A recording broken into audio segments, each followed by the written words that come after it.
All right, so I think we can start now. Dan, are you ready? Yes, I'm ready. All right, okay. So let's start off with, can you introduce yourself? Hello, I'm Shan. I'm currently in my final year of PhD in business and management, and I'm very happy to be here to share my experience with you today. All right, so can you, by telling us, why did you choose to study abroad in the UK? What is your major? And which university are you staying?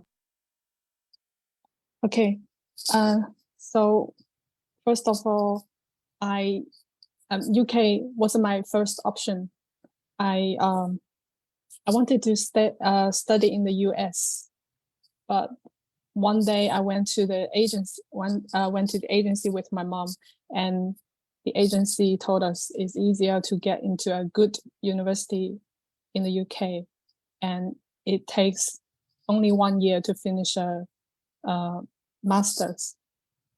And in terms of easier, we don't need to take exams like GMAT or GRE. I only needed to take IELTS. And yeah, the agent convinced me and my mom. So I chose the UK, and I don't regret it. Which agency was that? Oh, it's an agency in China. Yeah, I don't think people will know about it.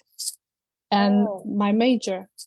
So when I did my master's, I did international marketing, and my PhD is with Sheffield Management School.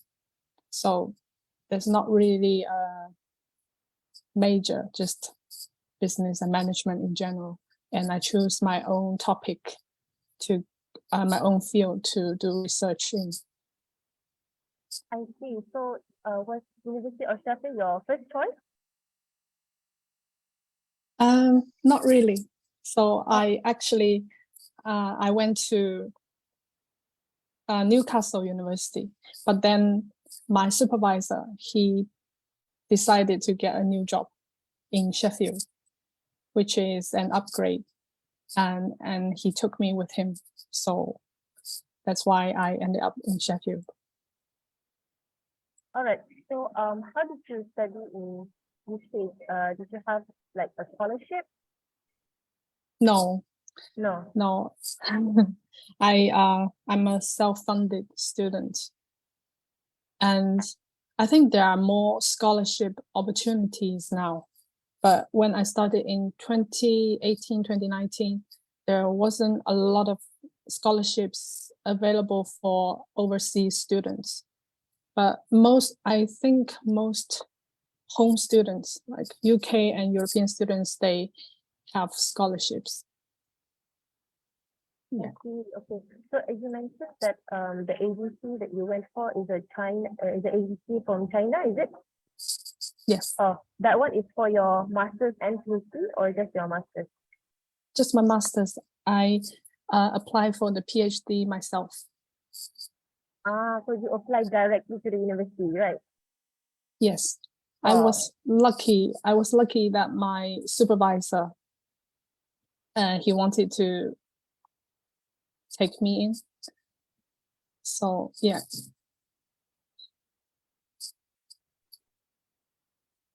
Okay, so can you tell me about your overall experience about because our topic for today is mainly focusing on studying masters and PhD in the UK, right? So could you tell us about your experience there? Like, is it hard studying over there, and what are some of the challenges and so on? Yeah, so for me, the master's wasn't very hard, but PhD is definitely very challenging because it requires a lot of self-discipline because we have a lot of freedom during the PhD. But in master's, because it's only 1 year, and we have a lot of classes to attend to and lots of exams. So you have to study hard for that. But with the PhD, you have 3 to 5 years to do research on one area or one field. And sometimes, yeah, it just takes a lot of self-discipline. I see. So, so when you're studying at Sheffield, right? Are you saying like in college or is that like the home Moderatornya base? tapi nggak ini banget lah. Hello, Mhm. Shan? Hello, sorry, I hear something. Oh, Okay. Yeah, so actually I only stay sorry. Currently I'm not living in Sheffield. I'm living outside London, which is not too close to Sheffield. So I'm renting a place with my partner. And when I started my master's, so the first year, they could provide student accommodation. So I stay at the student accommodation for 1 year. correct. So for your master's, you went for the student accommodation provided. It's included with the fees, right? No, Uh-huh. actually, I remember the rent was about a little bit less than £1,000 back then in 2016 to 2017 Oh, that is Yeah. per month or per month. per month? I see. Yeah, that's a small room, ensuite. So I had my bedroom with a bathroom, and I shared a kitchen with other students. And it was in central London, so it wasn't cheap. Oh, okay. So that is for the accommodation, right? So what about your cost living? That how is the overall cost of living there? Yeah, it's expensive because I study at the London campus for my master's. So, London is more expensive than other areas in the UK. And I remember, well, now the government suggest students to have £1,400 per month if you're living in London. But if you live in other places, 1,000 per month. 1,000 That's a very huge difference. Yeah. Yeah. So did you regret studying there because of the cost of living, or is it like worth it for you to pay that much? Yeah, it's okay for me. Because I had some very good experiences and make some friends internationally.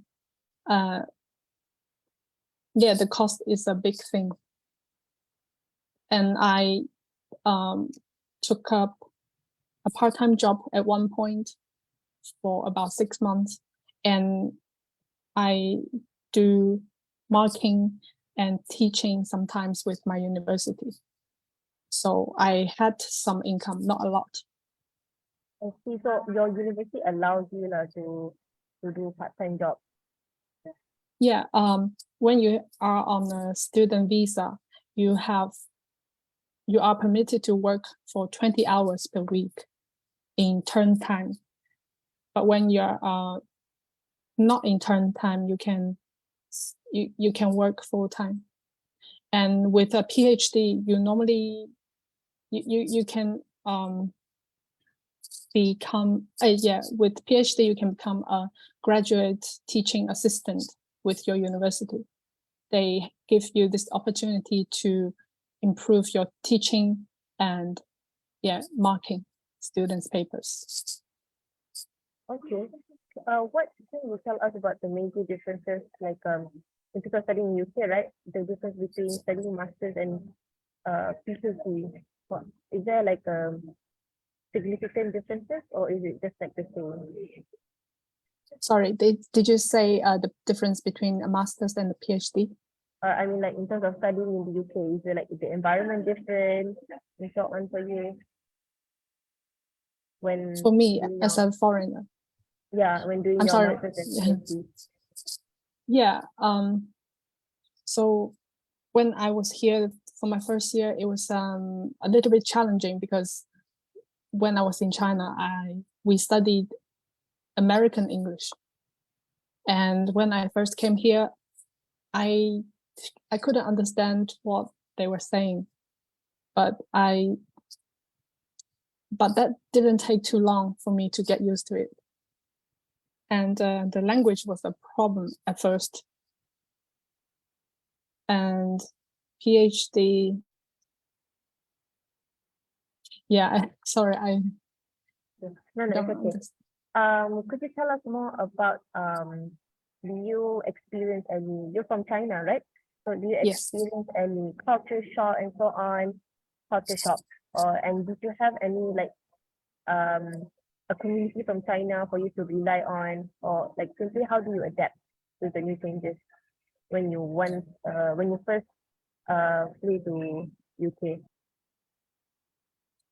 Yeah, I think the biggest shock for me was that the English people, they are really polite, and sometimes they say something, they may mean something, well, they come across very nice if you're a foreigner and you don't understand the deeper meaning they're telling you. So sometimes they may appear nice, but actually they are annoyed with you or something.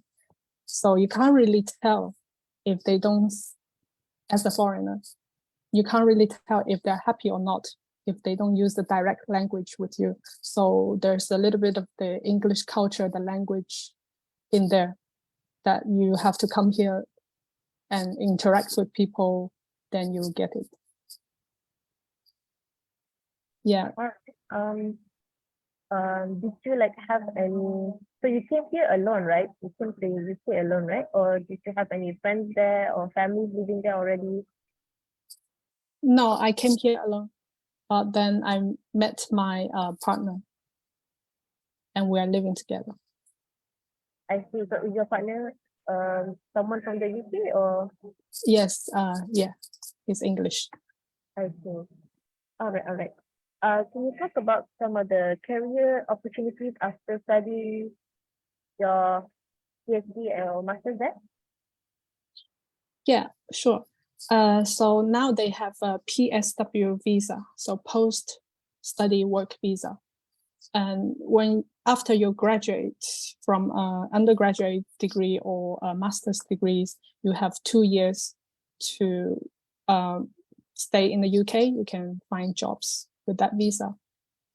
And for a PhD, you have 3 years after graduation. And I don't know what's expected of a master's, but for PhD students, some of them will go into academia, for example, becoming a lecturer in the universities. Yeah. And yeah, that depends on what you're studying, what subject you're studying. So I can't really get into details about what you can do after. Okay. So do you have any sense of working there once you finish your PhD? Yes. Yes, I want to stay here, and I'm looking for jobs in academia. So as a business lecturer, and also I also look for opportunities outside academia. Okay. All right. So, do you have any tips for sorry, 1 second.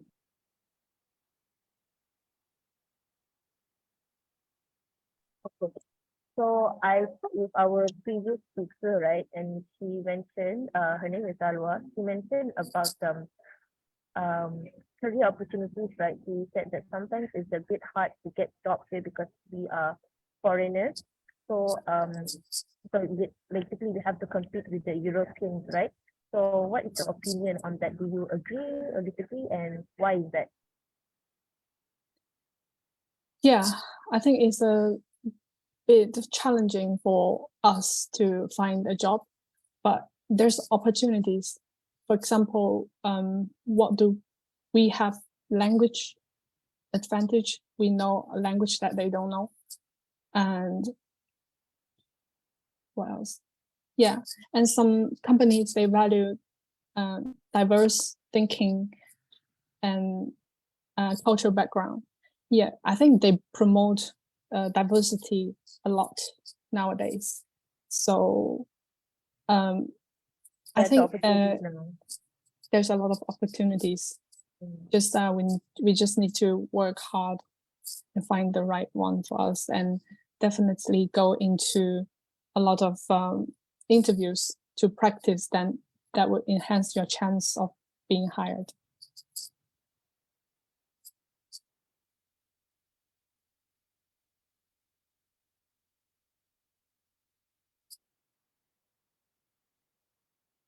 Sorry, you're on mute. Oh, okay. Sorry. Can you hear me now? Yes. Oh, okay. So, can you explain us, because you mentioned us that you applied for PhD directly to the university, right? Can you explain to us what are the application process, like the requirements and so on? You have to have IELTS, is it? Yes, if you, but I did my master's right before my PhD. So when you have a degree in a university in the UK or other English speaking countries, you don't need to provide a language test score. Yeah. All right. And what else? So you, for me, I don't know about other people, but for me, my supervisor, he was also my master's degrees a teacher, a lecturer. And I was lucky that he needed students.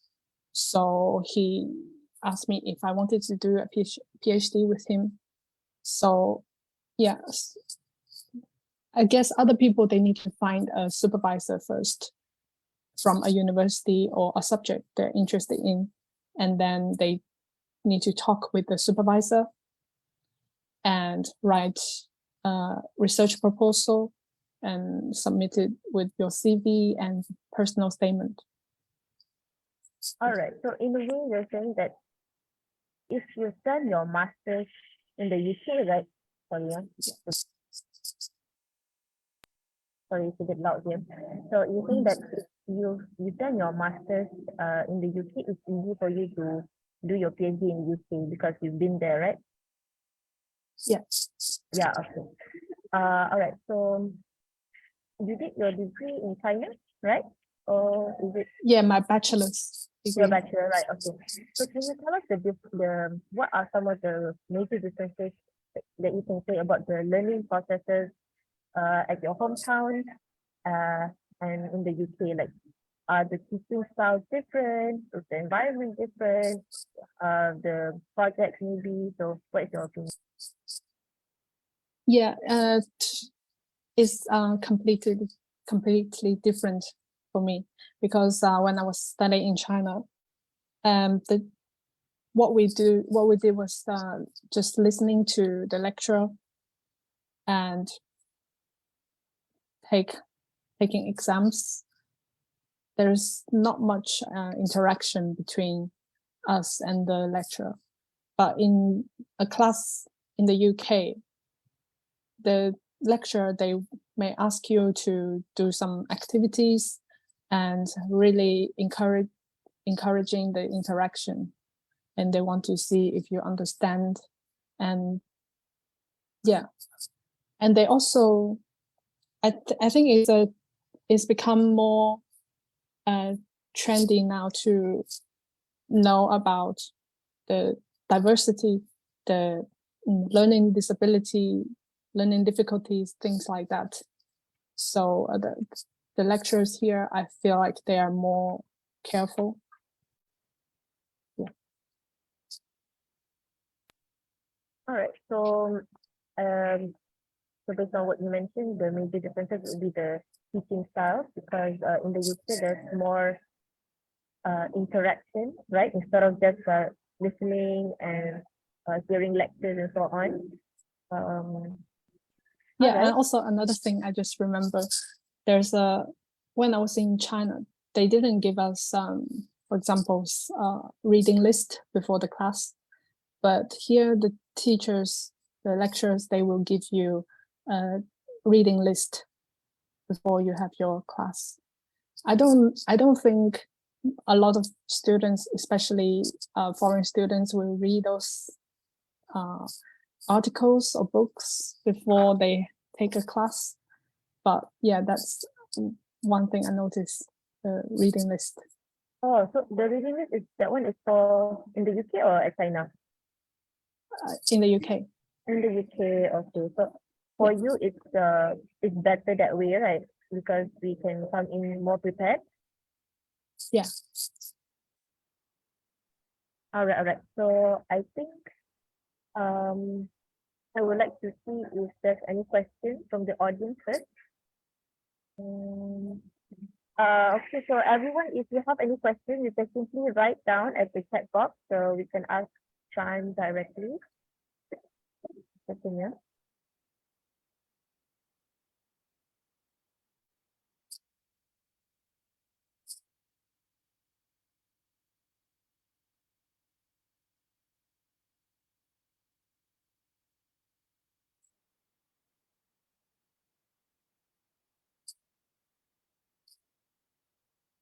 So while we wait for the questions, and how about you? Have you thought about studying in a foreign country? I have actually. Actually, I was a bit shocked, when I saw your LinkedIn profile, right? Because you study at the University of Sheffield. The thing is, I was actually offered to study at the University of Sheffield for my degree, but I didn't go there because I didn't have any scholarship. So I'm dependent with scholarship. Basically, I cannot like fund myself. So because of that, I decided not to go lah. So I studied my degree here in my country, Malaysia.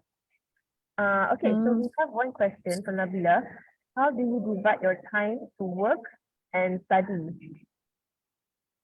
Okay, so I only worked for 6 months part-time back in 2018 or 2019, and I only worked 20 hours, so that wasn't too much, and that was my first year in PhD. So there was a lot of freedom, and I didn't have a lot of classes to go to. So yeah, when you're studying for a PhD, you don't have many classes to go to normally, especially for us in social sciences. How many classes per week is that? How many classes per week? How many hours basically? I can't really tell because sometimes you have one class you need to attend one semester. Like sometimes you have 2 or 3. Yeah. Only one per semester? But you need to meet with your supervisors regularly. Like once a month, sometimes twice a month. I guess because it's masters, right? It would be different with a bachelor, right? I think for bachelor you will have a more packed schedule, right? For degree teaching. Okay. So I'm not the best person to ask about the dividing time because at the moment I'm not really working.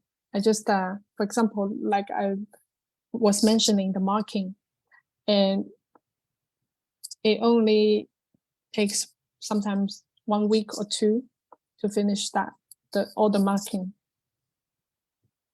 Yeah. All right, and you mentioned your part-time job is teaching, right? If I'm not mistaken. Yeah, I don't think we can call it part-time. It's just contracted. So, for example, in one semester, I had one subject to teach, so that's only for that that semester. That So contract is your contract with your university, is it? yes, so in that contract, Oh. you can teach, you can mark students' paper. So if It's actually, yeah. sorry, you first. What was that? No, I was just gonna mention that it's normally very good pay. Okay, so my question was, is it required for your master's degree or just for the university specifically to, to have like teaching and so on? Is it required? Is it compulsory Oh, or? yeah, you need to be studying for your PhD, and they will provide trainings, like trainings of teaching. And then after you finish some training, they can give you some opportunities to teach. I see. Okay, understood. All right. We have another question. Will international students find it difficult to get an internship there? Can you talk about internship? Yeah. Personally, I haven't done any internship in the UK, okay. but I have friends, international students. They have done internships. I don't think it's too hard to find an internship. Yeah, and it depends on what fields and what companies you want to go for. Okay. Does your friend study there, or do they study from like do they do their bachelor at the UK, or are they from China and then they decided to do internship at the UK? Some studied in China for their bachelor's. Some just came here for their master's and PhD. So yeah, so an basically internship. it's possible if you study at your own country, but then you want to do your internship in the UK. So that's possible. It's done by your friend, is it? Oh no, they did the internship in the last year of their study, or yeah, when they're close to the finishing line, they take the internship. Okay. Yeah. Do you know about the process, or you're not sure about it? The process for I'm Not not so sure. sure about the details, but I think applying for an internship is quite similar to applying for a job. They will, for example, if you go to a company's website, you'll see if they advertise internship opportunities or graduate opportunities, or yeah, just you check their career websites, or you go to other job hunting website, and you'll see they'll say in the title internship. Yes. All right, okay. Do you have any other tips to tell the audience about your, I think in terms of survival, I think. Do you think Survive? Did you say survival? Yeah. I would recommend if you come to the UK, definitely make some local friends, and not just stick with people from your country. You'll learn more. Yeah. And if you're interested and want to find some PhD opportunities, you can go check jobs.ac.uk.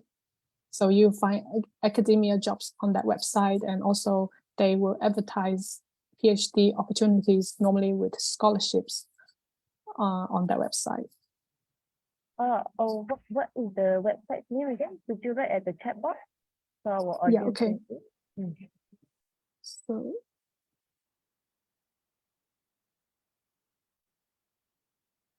jobs.ac. Audience, everyone can ask questions more, yeah? Okay. Oh, jobs. All right. Yeah.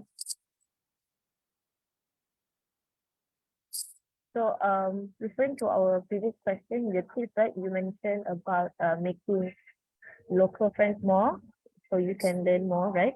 local friends lah, friends in the UK, right? Okay. Yeah. Any others that you want to add on?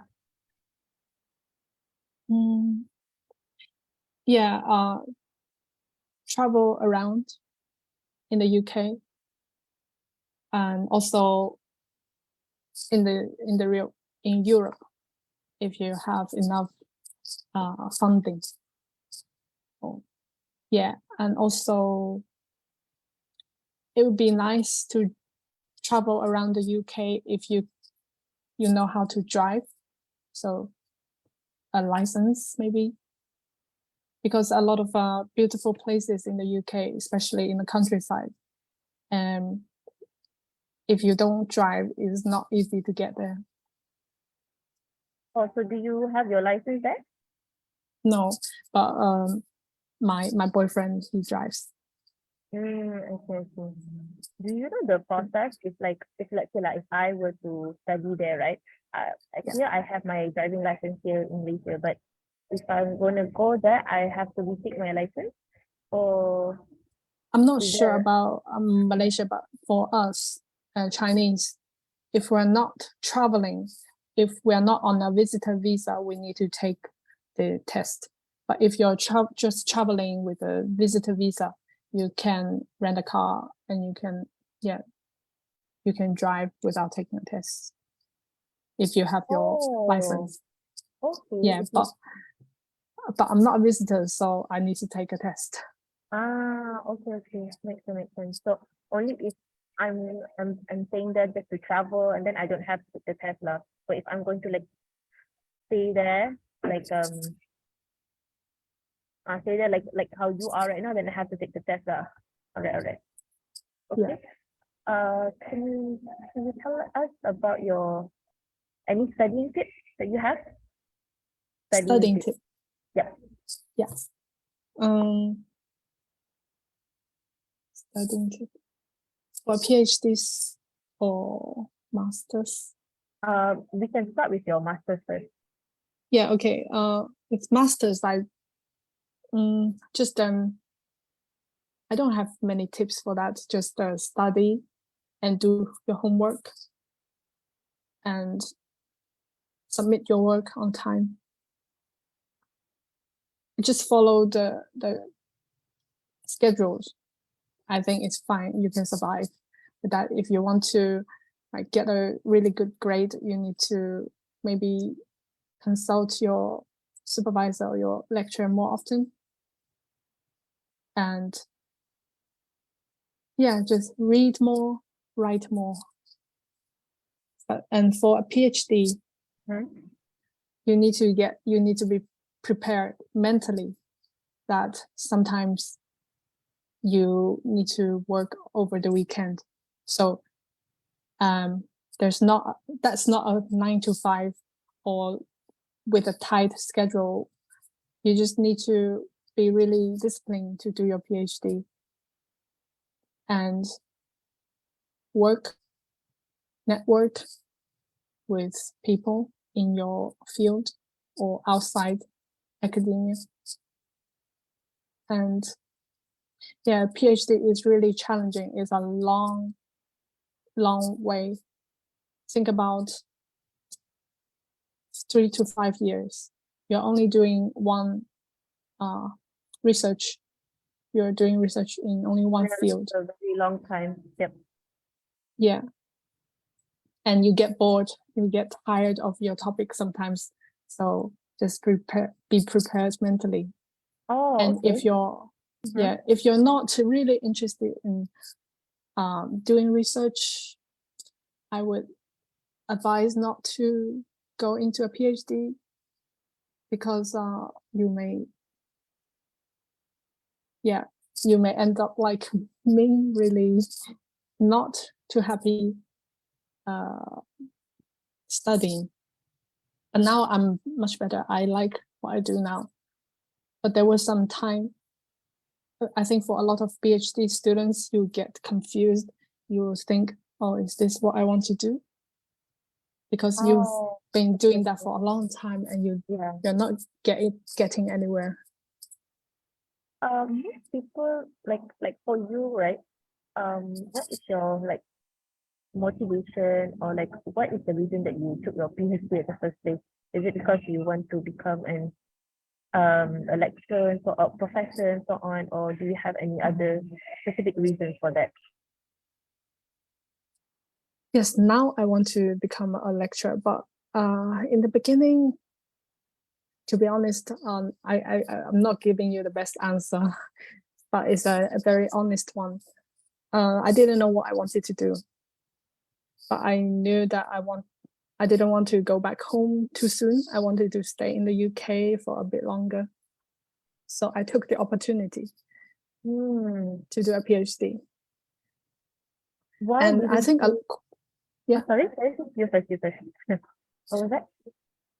Yeah, I think a lot of people, especially when they just get out of their undergraduate or masters, they didn't know what to do, so they just go for a PhD.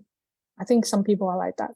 But also, if you're doing a PhD, you notice that there are a lot of people who are much older than you, like in their 40s, 50s, they are doing a PhD. And they decided to do that because they are interested and they know what they want to get out of this PhD. So that's an advantage for them, I would say. And what was your question? What were you gonna ask? I think I asked you about your motivation, but you told us because Yeah. you were right, and you decided to stay long because you wanted to you needed the reason to stay longer in the UK, right? Yes, I think 1 year wasn't enough for me. I was thinking when I was doing my master's, I was just starting to get more used to this culture, the languages. So I wanted to spend more time Why into didn't you this. work there instead? Why didn't you go for a job there instead?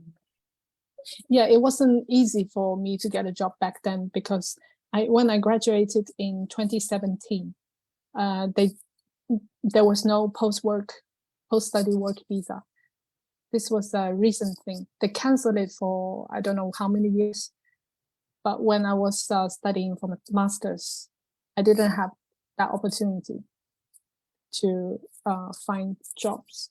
But of course, some people, they're really brilliant. They can find jobs that provide work, what that visa. So a visa that allow you to work, that allows you to work.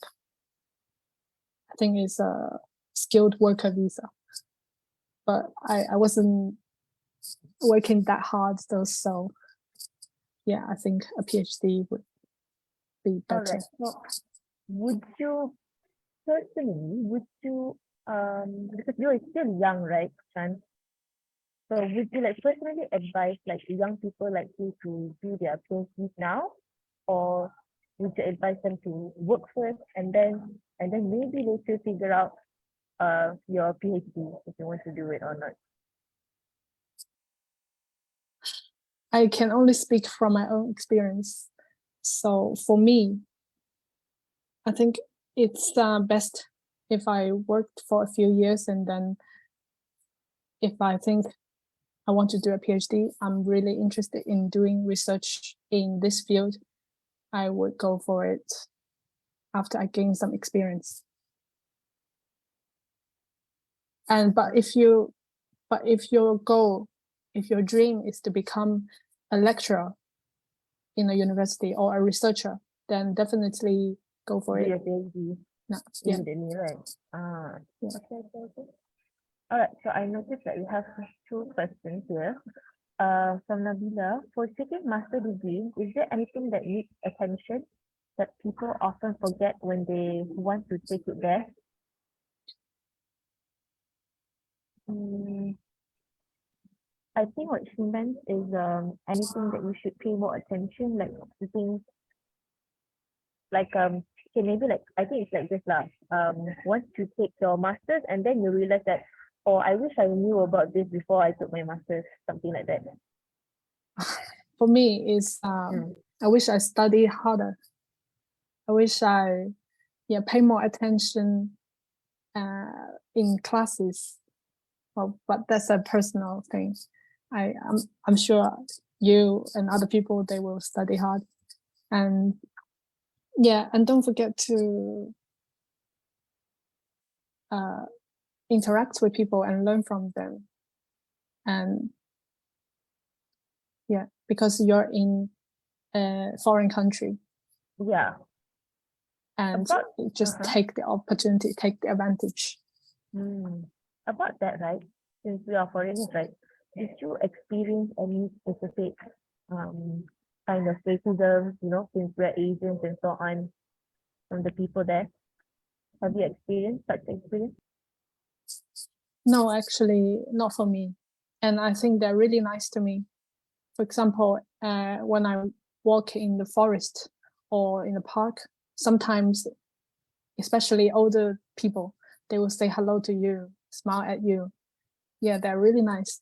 But I think there were maybe 1 or 2 times they said something not too nice to me, but I then realized it's me. It's not the discrimination. It's because sometimes people are angry at you because you did something not right, and they have the right to be angry if you did something that they cannot accept in this country. Just learn about the culture.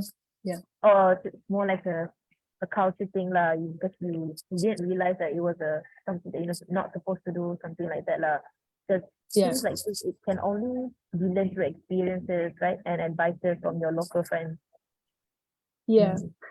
So I think try not to mix like discrimination or racism with the culture of what you're supposed to do in this environment.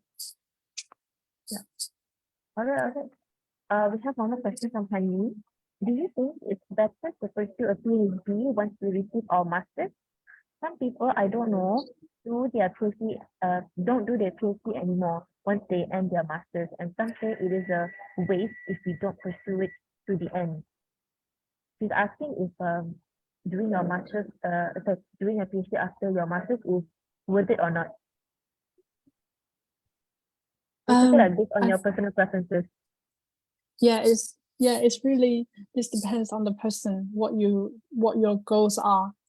Like I said, if you really want to become a university teacher or lecturers, you need to do a PhD, because nowadays if you want to go for the researcher lecturer route, you need to have a PhD. Otherwise, they won't consider you. But I don't know.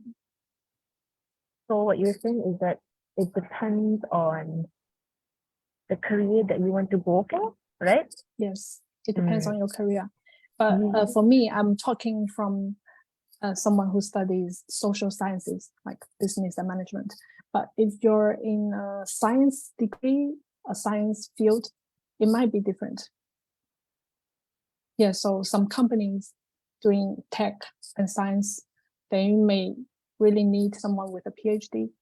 So it depends on the field you're in. I totally agree with that.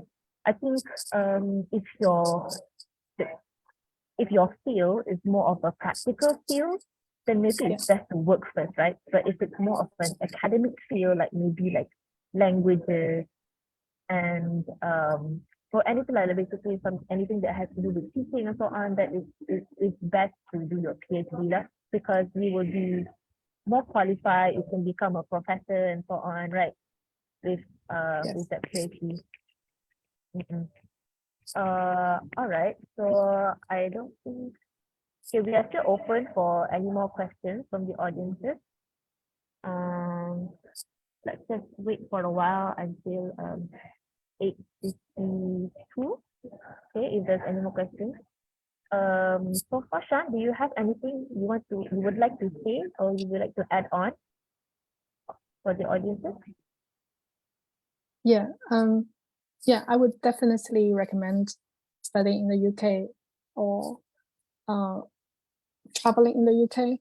It's a really nice country and people are nice. And some people say that the British food is bad.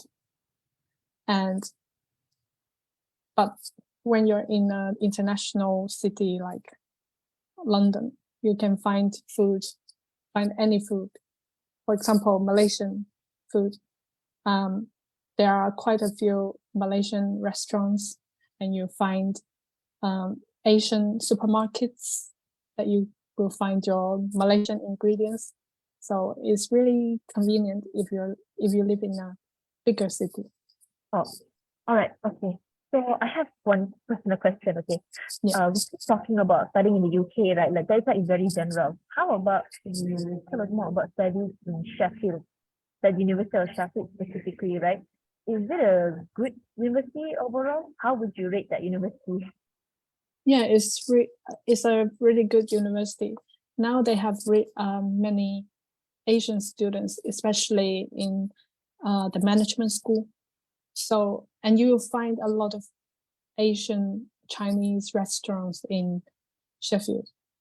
And I think students rank this university really high in student experience, and they really support you. What And about Malaysian? Do you see any Malaysian or Muslim community by any chance? Is there a lot of them? I don't know many of them, but there are a few PhD students that I know that are from Malaysia, and I think they have their own communities. And yeah, I can't really answer that question because I don't know much about them. All right, okay. So your PhD is at Sheffield. I think you mentioned, but I kind of forgot. Where did you do your master's? Newcastle University, but there was a London campus. Oh yeah, the Now campus. it doesn't exist anymore. Oh really? Yeah, I think it took a big hit during COVID. So, and it's really expensive to rent a place in London. But still, the school exists, just not that campus. That's not the campus now. Okay, okay. Yeah. Between Sheffield and Newcastle, right? Which is your what can you say about the differences there? Like maybe the learning style is different and so on. What about the environment? Which one is like better? Which one would you recommend more? Like, I would say so. To me, I will recommend Sheffield more because I think they're more generous with, for example, funding. They will fund you with doing different things, like doing your research. They will give you more funds, and and they will. Yeah, I think that is a big thing. Funding. They're generous in their funding, but also, their tuition fees are much higher, I think. At Sheffield? Yeah. And Ah, I think okay. Newcastle is cheaper, at least in my subject. But the tuition fees are getting higher and higher every year. So when I started to do my master's, it was, no, actually I went 3 to 4 years ago when I did my PhD. It was about 18,000 a year. Now I check it's about 20,000. So yeah, I That's think a they lot. increase every Yep. year. Okay, for like people in general, like what are the things that we should consider before deciding to study in the UK? For you, what did you like plan or like consider first before deciding to study in the UK? Like, basically. Do you understand my question? Yes, I'm thinking. Okay. Sorry. All right, sure, no problem. Yeah. On the one hand, I think maybe don't think too much, just go for it. Because sometimes thinking too much will make you procrastinate, and then one day you realize, oh, I wasted too much time. Missed opportunity. Yeah. And on the other hand, I think you need to think about your costs, and that's a big thing because it's expensive studying and living here. House is very And important. also, yeah, and maybe your career as well. Do you really need to study? Well, I think it's beneficial, but it depends on your personal situation. Do you really want to sacrifice a year or two, or even 3 to 5 years for a PhD to doing something that really costs money? Yeah, but definitely I will advise you to search for opportunities with scholarship. I think there are more scholarships right now compared to when I started. You mentioned about there are like lots of benefits, right? What are some of the benefits for you for studying abroad, especially in the UK? Is it because when people see your certificate and resume, they can see that you've been studying overseas and so on. So what are some of the other benefits from studying abroad rather than studying in your country? Yeah, so I think it helps me to become more open-minded as you interact with people from all over the world, and that's one thing, more open-minded.